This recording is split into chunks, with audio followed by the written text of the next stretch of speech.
3 jours de silence ont précédé un basculement fulgurant. Puis une seule phrase d'Ibrahim Traoré, annoncée à l'aube comme une promesse arrachée au désert, transforma la suspension du pays en déclencheur collectif inattendu. Que révèle pour nous Ibrahim Traoré dans un geste aussi abrupt, et pourquoi cette tension nous concerne-t-elle encore? Un futur soudain devenu tangible.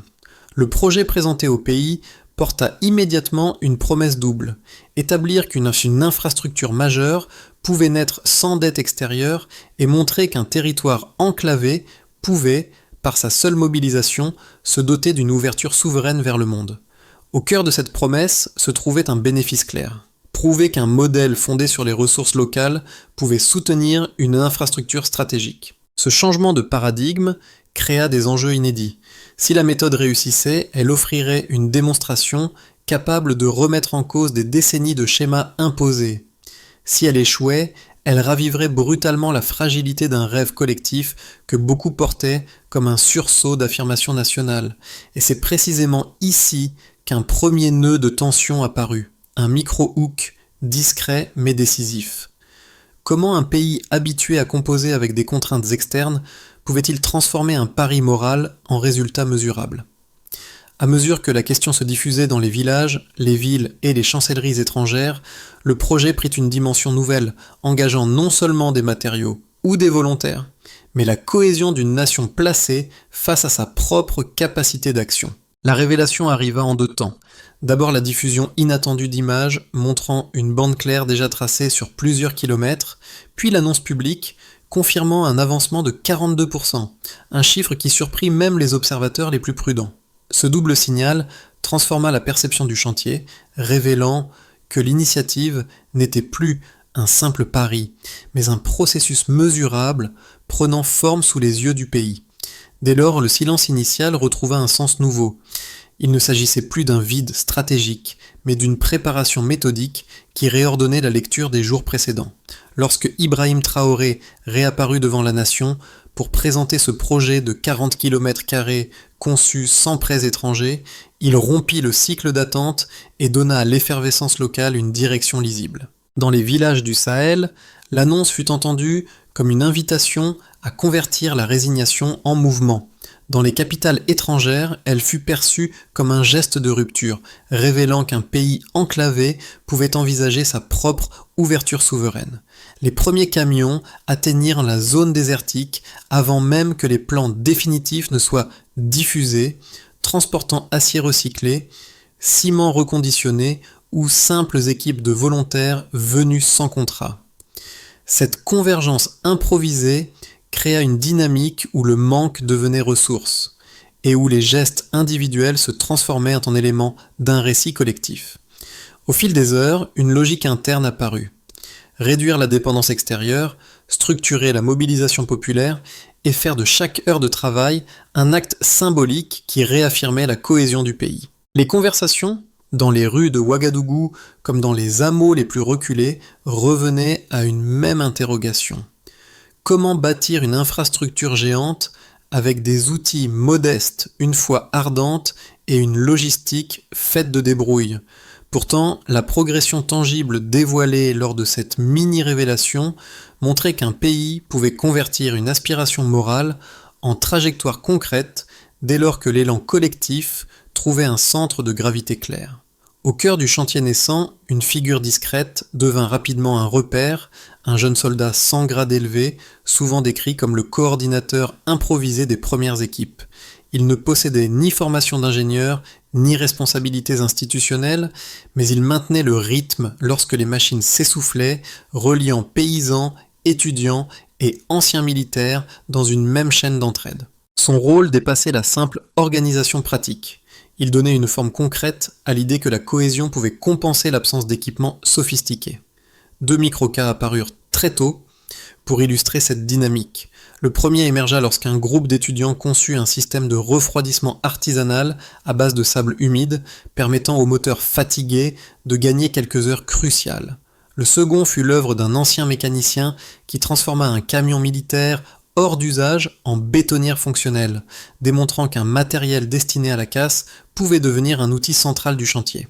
Ces initiatives isolées, d'abord perçues comme des gestes ponctuels, devinrent des preuves tangibles que l'ingéniosité collective pouvait combler les faiblesses structurelles. Chaque matin, de nouveaux volontaires affluaient, parfois venus de villages éloignés, apportant outils usés, eau fraîche ou simples chants pour soutenir l'effort commun. Sous les tentes improvisées, les repas collectifs renforçaient le sentiment d'appartenance, tandis que les anciens racontaient des histoires pour entretenir le moral. Cette atmosphère, à la fois précaire et vibrante, semblait montrer qu'un chantier n'est pas toujours né d'une planification parfaite, mais parfois d'une capacité partagée à avancer malgré les limites. Avant l'annonce officielle, le chantier n'était qu'une hypothèse suspendue. Après, il devint une impulsion immédiate qui transforma l'attente en mouvement mesurable. Cette bascule marqua l'entrée dans la phase quiche-droite, nourrie par les premiers volontaires arrivés avant même que les plans définitifs ne soient rendus publics. Les paysans arrivèrent avec des outils émoussés. Les étudiants se présentèrent avec des carnets encore tachés d'encre. Les anciens militaires prêtèrent leurs bras sans hésiter. Ibrahim Traoré, traversant régulièrement la zone sans escorte, donna à cette effervescence un centre moral. Sa phrase « Si nous ne pouvons pas encore voler, alors construisons ce qui nous fera décoller » circula dans les mosquées, les marchés, les salles de classe, créant un fil commun entre ceux qui n'avaient jamais partagé le même espace de travail. Le désert immobile devint chantier ouvert. La transition vers la phase Cao-Trao fut brutale. Les premières fondations prirent forme sous une chaleur accablante. Les marteaux frappaient en cadence. Les camions bricolés avançaient tant bien que mal. Les champs couvraient le vrombissement des moteurs. Le sol vibrait sous les pas coordonnés des équipes. Les premiers mètres de piste furent tracés à main nue, consolidés par des matériaux recyclés. La vitesse surprit les sceptiques. Dans les capitales étrangères, on parlait d'improvisation dangereuse. Sur le terrain, l'énergie montait. Des images satellites révélèrent une bande claire s'étendant sur plusieurs kilomètres, provoquant une onde de choc immédiate. Ce qui semblait n'être qu'un symbole devint un fait. Les sanctions suivirent. Elles n'entravèrent en rien. Elles renforcèrent même la cohésion. Une tempête de sable paralysa les machines. Dans la nuit, des centaines d'ouvriers se mirent à genoux pour prier ensemble. Au matin, ils reprirent la cadence, couverts de poussière mais déterminés. La Duchin débuta lorsque les taux d'avancement furent rendus publics. 42% des pistes tracées, 27% des structures métalliques montées, 100% de l'énergie fournie par des panneaux solaires locaux. Ces chiffres, d'apparence froide, provoquèrent un bouleversement. Les panneaux destinés à la zone de travaux furent dérivés vers les hameaux voisins. Les foyers s'illuminèrent. Les enfants firent leurs devoirs sous une lumière stable. Les anciens prièrent sous des toits devenus étoiles. L'initiative locale se transforma en mouvement civique. Les observateurs recalculèrent leur modèle. Les chancelleries révisèrent leur position. Le Sahel, longtemps associé à l'insécurité, devint une image d'audace collective. Dans les grandes villes africaines, les mots d'Ibrahim Traoré circulaient comme un refrain traduit en plusieurs langues. Chaque avancée déclenchait un nouvel afflux de volontaires. Les ateliers improvisés devenaient laboratoires techniques. Les méthodes nées du manque se structuraient en solutions durables. Le chantier cessa d'être une expérience. Il devint une école vivante de souveraineté. L'élan précède toujours la maîtrise. Au départ, les projections internes évoquaient un simple socle technique limité. Quelques semaines plus tard, l'écart devint spectaculaire, lorsque la progression atteignit 42%, révélant une avance bien supérieure aux estimations prudentes. Ce premier pourcentage indiquait plus qu'une portion de piste, il signalait qu'une structure autrefois théorique devenait praticable, démontrant que la méthode fondée sur les ressources locales fonctionnait réellement. Un deuxième chiffre, tout aussi déterminant, apparut rapidement. 27% des structures métalliques étaient déjà montées, malgré l'absence totale de machines importées. Ce taux prouva qu'une ingénierie issue de la débrouille pouvait soutenir un projet géant et qu'une discipline collective rigoureuse naissait au cœur même du manque. Enfin, un troisième indicateur renversa la perspective globale. 100% de l'énergie utilisée provenait de panneaux solaires locaux.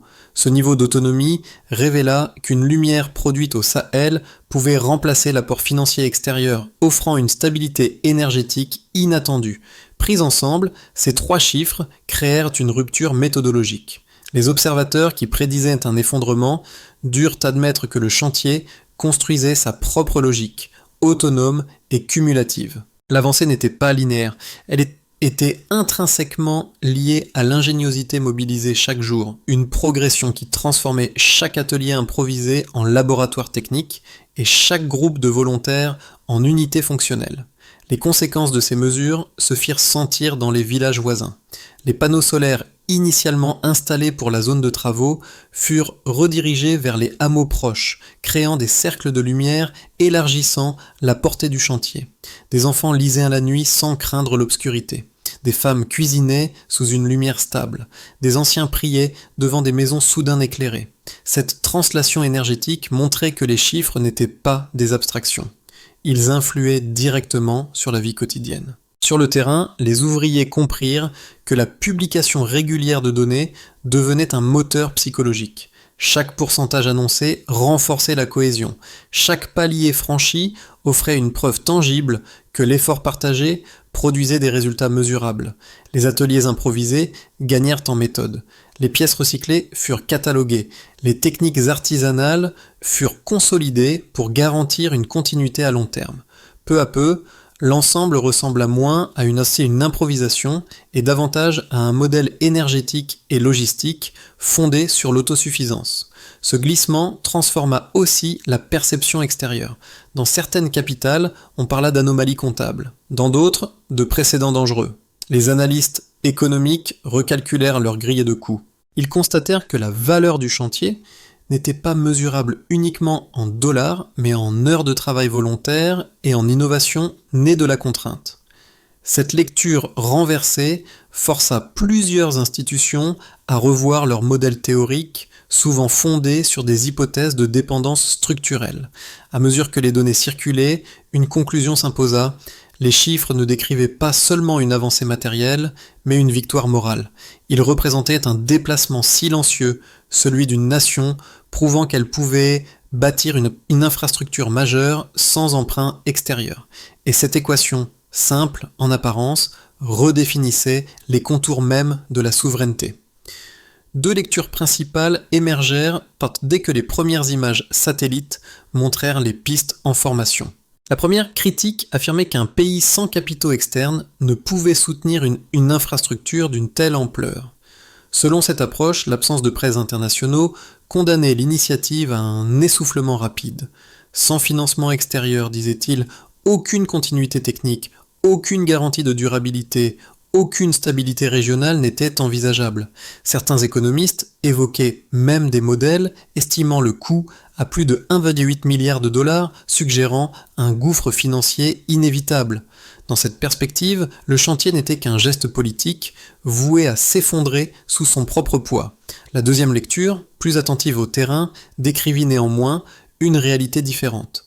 Les dépenses restaient quasi nulles grâce à l'usage de matériaux recyclés, de méthodes improvisées mais efficaces et de travail totalement volontaire. Les camions transformés, les systèmes artisanaux de refroidissement ou encore l'énergie intégralement alimentée par des panneaux solaires locaux démontraient qu'une ingénierie née du manque pouvait être fonctionnelle. Là où les modèles financiers prévoyaient une dépendance, les ateliers improvisés produisaient des solutions. Là où les projections théoriques annonçaient un blocage.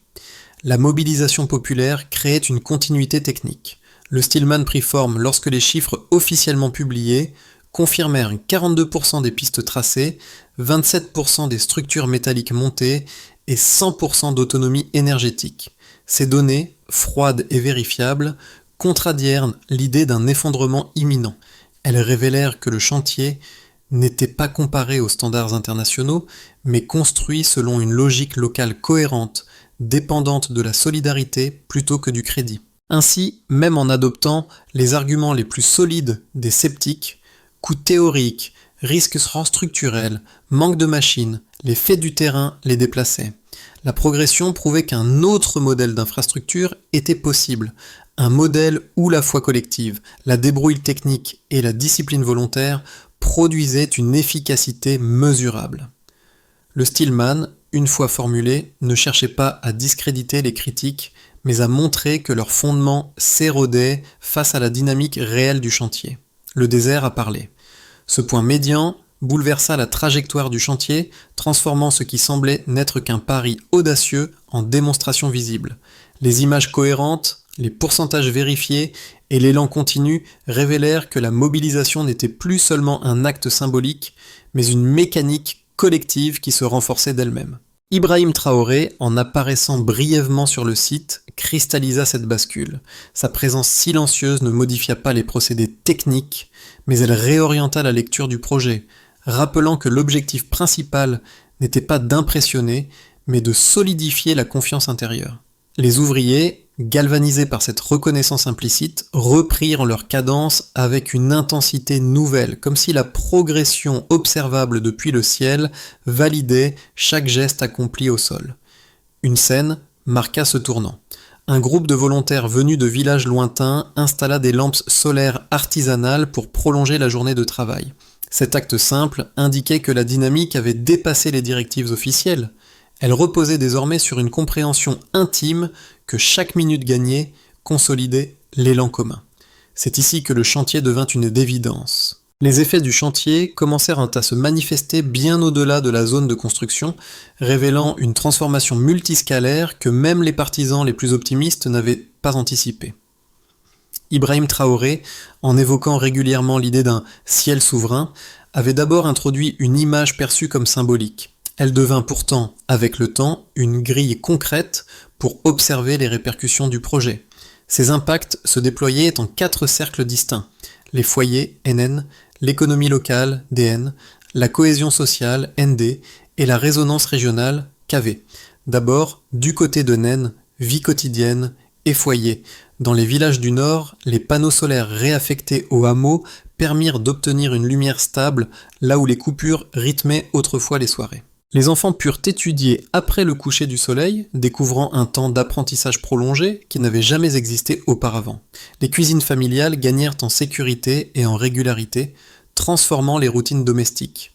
Cette lumière, discrète mais continue, modifia silencieusement la manière de vivre, faisant du projet une présence intime plutôt qu'un simple exploit technique. Ensuite, du côté de DN, dynamique économique et artisanale. Dans les centres urbains, les ateliers improvisés autour du chantier montèrent en expertise et commencèrent à fonctionner comme de petites unités pré-industrielles. Les mécaniciens recyclèrent acier et verre, créant des pièces adaptées aux besoins du site avec une efficacité inattendue. Les commerçants virent affluer une demande nouvelle: matériaux, nourriture, outils, dispositifs d'éclairage. Cette microéconomie, née de la contrainte, devint un écosystème autonome, peu sensible aux sanctions extérieures. Puis, du côté de ND, cohésion sociale, culturelle et spirituelle. Les chants des volontaires, nés autour des tentes, devinrent des refrains repris par les radios locales. Une femme couverte de poussière déclara à un journaliste: « Ils peuvent vite sanctionner nos banques, mais pas nos mains ». Une phrase qui circula comme un miroir de la détermination collective. Les prières du soir, désormais éclairées par les panneaux réorientés, renforcèrent des liens sociaux fragilisés depuis longtemps. Cette cohésion retrouvée fut la réponse vivante à la question qui hantait le midpoint. La lumière pouvait-elle changer le rythme d'un peuple ? 4. Du côté de KV. Répercussions régionales et internationales. Autour du Burkina Faso, les pays voisins observèrent avec une curiosité croissante la progression du chantier. Au Ghana, des étudiants lancèrent un programme « Construire sans emprunter ». Au Sénégal, des veillées de prière furent organisées pour « ceux qui bâtissent le ciel ». Dans plusieurs capitales occidentales, le mouvement fut perçu comme un signal d'alarme discret. Un nationalisme africain d'infrastructure semblait émerger. Dans ce croisement d'échelles, foyer, économie, culture, région, une certitude se forma. Plus le monde tentait de contenir l'initiative, plus elle se consolidait intérieurement, et chaque avancée renforçait l'élan enclenché par Ibrahim Traoré. 3 trajectoires furent esquissées lorsque les premières évaluations internes circulèrent entre les ministères. Elles couvraient une période de 6 à 12 mois, assez longue pour distinguer une tendance, assez courte pour maintenir la tension propre au projet fondé sur la mobilisation populaire. D'abord, dans l'hypothèse base, achèvement progressif et maîtrisé. Dans cette hypothèse, le chantier se poursuivrait à un rythme régulier. Les tours de contrôle seraient finalisés, les pistes consolidées et l'alimentation énergétique étendue à une dizaine de communes supplémentaires. L'école d'ingénierie issue du terrain ouvrirait ses portes, transformant les compétences acquises en savoir transmis. La clé de ce scénario résidait dans la continuité, une mobilisation stable, pas de rupture politique, et une méthode qui, sans accélérer, s'affermirait mois après mois. Ensuite, dans l'hypothèse optimistique, expansion et invention d'un modèle inédit, ici le chantier deviendrait laboratoire continental. Les ateliers improvisés seraient institutionnalisés en unités modulaires capables de produire acier, verre, câbles et composants solaires. Des routes locales pourraient s'étendre grâce à des technologies énergétiques similaires à celles utilisées sur le site principal. L'agriculture bénéficierait de micro-réseaux électriques alimentant pompes et systèmes d'irrigation, créant un saut qualitatif visible en moins d'un an. Ce scénario exigeait une condition cruciale, convertir l'élan moral en architecture durable et reproductible. Puis, dans l'hypothèse worst, pression extérieure et fragilités internes. Dans la lecture la plus sombre, les sanctions étrangères seraient renforcées, limitant l'accès aux pièces stratégiques. Des cyberattaques pourraient perturber les communications et certaines puissances tenteraient de semer le doute par désinformation ou restrictions ciblées. Les retards deviendraient inévitables. Pourtant, même ici, le symbole déjà ancré dans la conscience collective résisterait. L'échec matériel ne détruirait pas la dynamique morale. Quien tudui, lecture. Si la mobilisation demeure plus forte que les pressions externes, alors la progression restera possible et cumulative. Si elle faiblit, alors les retards s'installeront et reconfigureront la trajectoire du chantier. Cette règle simple offre une boussole. Le futur n'est pas une fatalité, mais une équation vivante entre volonté collective et contraintes extérieures. Les répercussions du chantier cessèrent d'être un récit lointain lorsque ses effets atteignirent des cercles de population qui jusque-là n'avaient suivi l'histoire qu'en spectateurs. Pour beaucoup, cette transformation devint un miroir silencieux de leur propre rapport à l'action collective, révélant 3 groupes distincts, chacun touché à sa manière. Du côté de A, les jeunes diplômés et ceux qui cherchent une voie pour les étudiants et les jeunes professionnels, le chantier offrit un horizon inattendu, celui d'une compétence acquise par la pratique, loin des cours strictement théoriques. Ceux qui doutaient de leur avenir découvrirent qu'une maîtrise technique pouvait émerger de la débrouille et non d'un cursus classique. Ils y virent la promesse d'un rôle réel dans une transformation nationale. Un simple conseil pour eux: notez ce qu'ils apprennent, car chaque geste devient un savoir transmissible. Du côté de B, les familles et les travailleurs urbains. La lumière issue des panneaux solaires réaffectés réorganisa les soirées familiales. Les enfants étudièrent plus longtemps, les parents réorganisèrent leur travail du soir, et les petites échoppes virent affluer de nouveaux clients. L'économie modeste mais continue générée autour du chantier redonna aux travailleurs urbains le sentiment d'être reliés à une dynamique plus large. Ici, la suggestion est simple: observer les changements quotidiens et identifier ceux qui améliorent réellement la stabilité du foyer.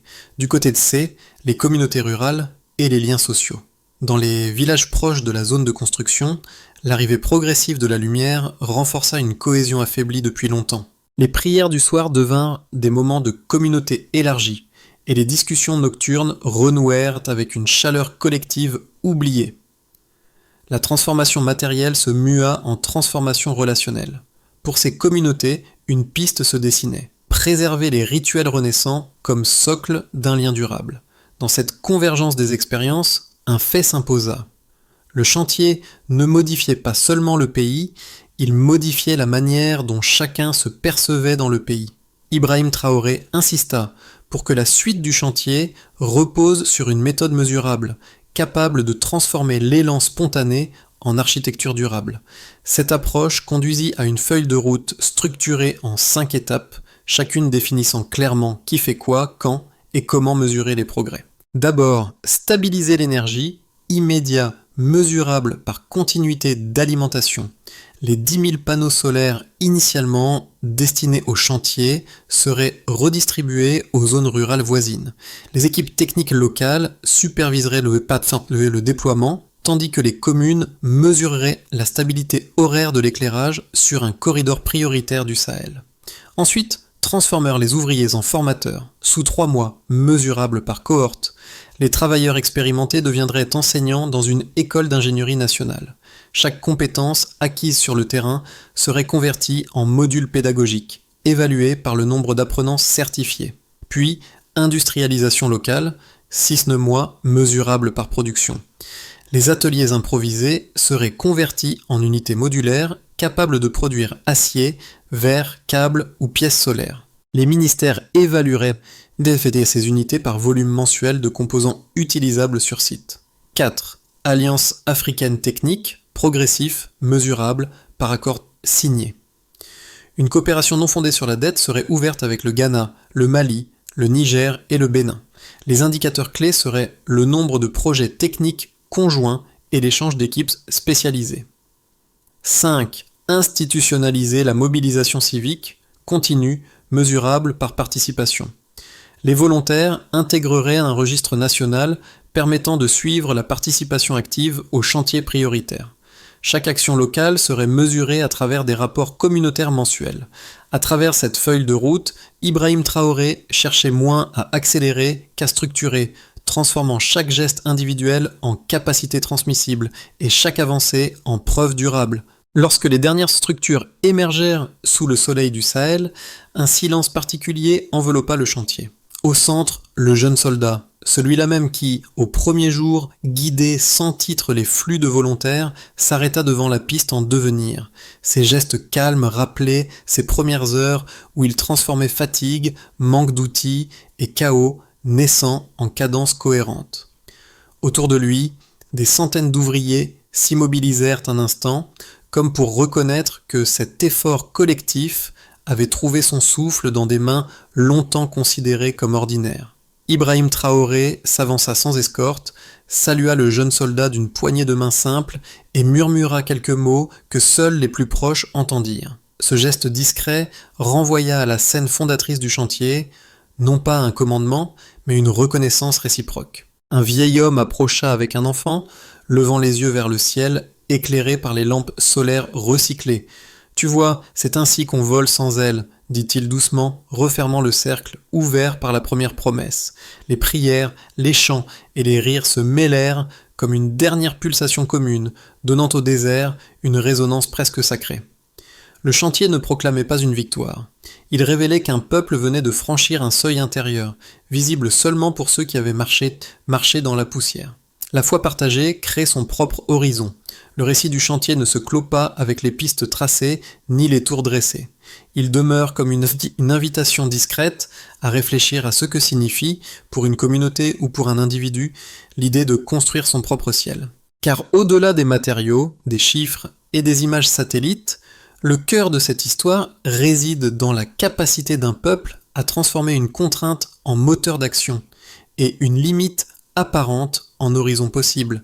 Les villages qui se sont illuminés, les ateliers qui se sont improvisés en laboratoire, les champs nés de la poussière, tout cela rappelle que les grandes transformations commencent souvent par des gestes modestes, répétés, persistants. Et que ces gestes, lorsqu'ils circulent, deviennent des récits capables d'inspirer d'autres parcours, d'autres initiatives, d'autres horizons. Ainsi, si cette trajectoire vous parle, partagez-la, discutez-en, transmettez-la autour de vous. Les récits ne vivent pleinement que lorsqu'ils se propagent, portés par des voix multiples et des sensibilités différentes. Et vous, au fond, qu'est-ce que construire votre propre ciel signifie aujourd'hui ?